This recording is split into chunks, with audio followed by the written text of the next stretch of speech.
Maya avait été invisible toute sa vie. Pas d'une manière magique, mais de cette façon douloureuse et étouffante que seuls connaissent les enfants qui grandissent sans que personne ne les voie vraiment. Elle avait 7 ans et avait déjà compris que le monde se divisait en 2 types de personnes.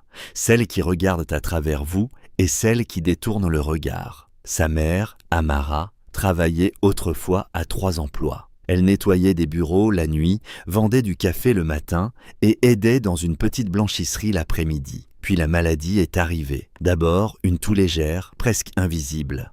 Puis des nuits de plus en plus longues où Amara avait du mal à respirer. Maintenant, elle passait la plupart de ses journées près de la fenêtre de leur petit appartement, respirant lentement, comme si chaque souffle demandait un effort immense. Chaque matin, Maya sortait avec un vieux panier tressé qui appartenait autrefois à sa grand-mère. Elle y vendait tout ce que les voisins donnaient, des vêtements usés, quelques fruits abîmés, de petits objets cassés. Ce panier était son trésor, non pas pour ce qu'il contenait, mais parce que les mains de sa grand-mère l'avaient fabriqué. Sa grand-mère disait toujours « Maya, Dieu donne les yeux les plus aiguisés à ceux qui n'ont rien d'autre pour survivre. » Et Maya avait vraiment des yeux incroyablement attentifs. Elle remarquait les choses que les autres ignoraient. Elle savait quel coin de rue attirait le plus de passants, quels hommes d'affaires étaient généreux et lesquels évitaient les regards. Elle remarquait même quand quelque chose semblait étrange dans l'air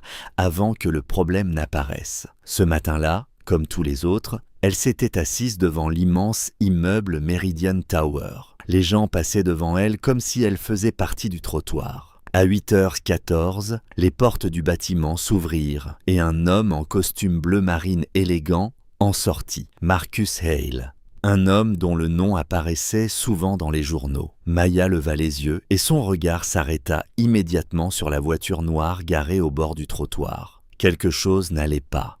Quelque chose n'allait vraiment pas.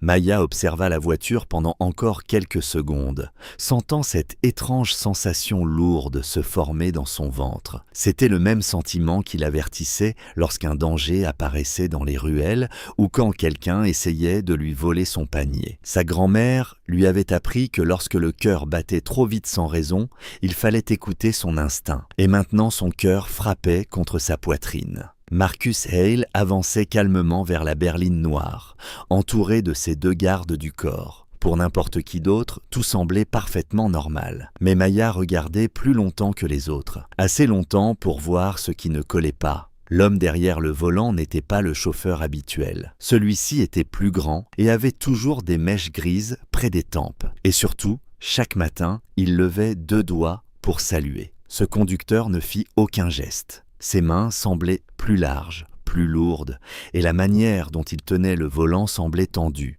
comme s'il attendait quelque chose. Pire encore, la voiture était arrivée par une rue d'où elle ne venait jamais. Une vague de peur traversa Maya. Si elle ne disait rien, quelque chose de terrible allait se produire. Son corps bougea avant même qu'elle ne réfléchisse. Elle courut sur le trottoir et se plaça directement devant Marcus. Elle leva la main et cria aussi fort qu'elle le put: « N'entrez pas dans cette voiture !» Sa voix traversa le bruit de la rue comme une lame. Les gardes du corps s'arrêtèrent aussitôt. L'un d'eux porta instinctivement la main à sa veste pendant que l'autre regardait autour de lui. Les passants se figèrent. Marcus fit alors quelque chose d'inattendu. Il s'arrêta.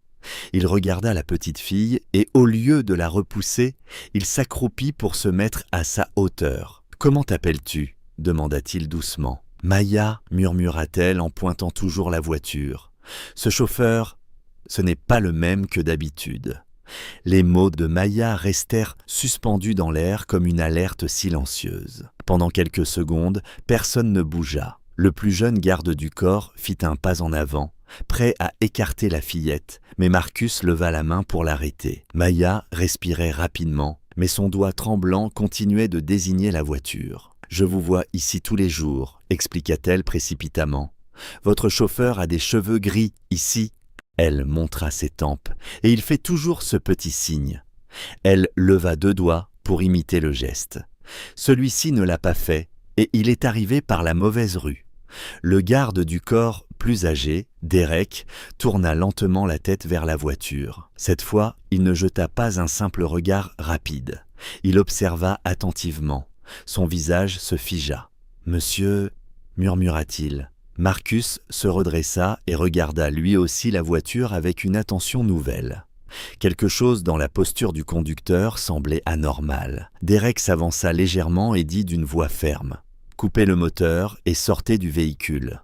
Le conducteur resta immobile une seconde trop longue, puis la portière s'ouvrit brusquement. Derek porta la main à son arme, tandis que l'autre garde appelait la police. Quelques minutes plus tard, les sirènes retentirent. Les policiers fouillèrent dans la voiture et découvrirent un compartiment caché, un téléphone rempli de messages cryptés et un plan détaillé d'enlèvement. Le faux chauffeur fut arrêté sur le champ. Les enquêteurs expliquèrent plus tard que l'opération avait été planifiée par un rival d'affaires de Marcus. Marcus s'assit sur les marches de Meridian Tower, sa mallette posée sur les genoux. Il regardait la rue comme s'il voyait le monde différemment. À côté de lui, Maya serrait son panier contre elle. Après un long moment de silence, Marcus dit simplement « Tu m'as sauvé la vie ». Maya baissa les yeux vers son panier tressé. Ses doigts jouaient nerveusement avec un brin desserré. « J'ai juste remarqué », répondit-elle doucement. Sa voix ne contenait ni fierté ni excitation, seulement la sincérité simple d'un enfant qui dit la vérité. Marcus la regarda longuement. Dans son monde, on dépensait des millions pour la sécurité et les technologies de surveillance. Pourtant, c'était cette petite fille de 7 ans qui avait vu ce que personne d'autre n'avait remarqué. La plupart des gens ne regardent pas aussi attentivement, dit-il finalement. Maya haussa légèrement les épaules. La plupart des gens n'ont pas besoin de le faire. Ces mots frappèrent Marcus plus fort qu'il ne l'aurait cru. Après un moment de silence, il demanda « Où est ta maman, Maya ?»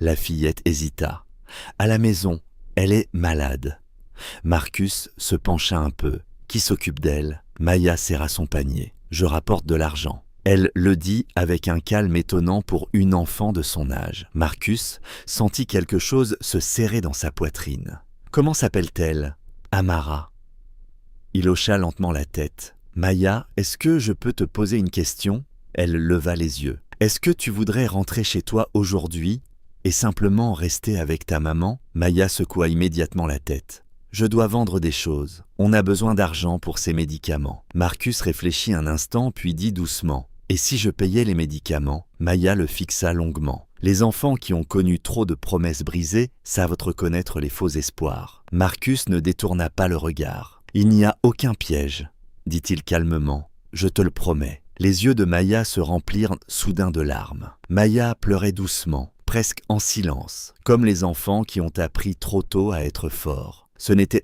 pas des sanglots bruyants, seulement quelques larmes qui coulaient lentement sur ses joues. Marcus ne chercha pas à l'arrêter ni à la consoler avec des mots inutiles. Il resta simplement assis à côté d'elle sur les marches froides de Meridian Tower. Après un moment, Maya essuya ses yeux avec la manche de sa vieille veste et leva la tête vers le ciel. « Ma grand-mère disait que Dieu donne les yeux les plus aiguisés à ceux qui n'ont rien d'autre, » murmura-t-elle. Marcus hocha la tête. « Ta grand-mère avait raison. » Il sourit doucement. Aujourd'hui, ses yeux ont sauvé une vie.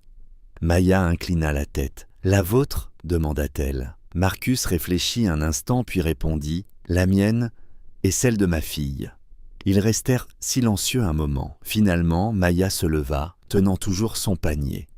Elle tendit la main avec une dignité étonnante pour une enfant. Marcus la serra doucement. « Merci Maya, » dit-il. Elle hocha la tête. « Prenez soin de vous, monsieur. » 6 mois plus tard, le trottoir devant Meridian Tower semblait exactement le même. Les gens pressés passaient toujours aussi vite. Mais l'endroit où la petite fille s'asseyait autrefois était désormais vide. À l'autre bout de la ville, dans une chambre lumineuse d'une clinique privée, Amara respirait calmement près d'une fenêtre ouverte. La toux qui remplissait autrefois leur appartement avait disparu. À côté d'elle, Maya tenait maintenant un carnet de dessins au lieu d'un vieux panier. Ses yeux étaient toujours aussi attentifs, mais pour la première fois de sa vie, elle n'avait plus besoin de les utiliser pour survivre. Chaque j'aime est un signe d'empathie, chaque commentaire une voix. Abonnez-vous pour faire vivre ces messages.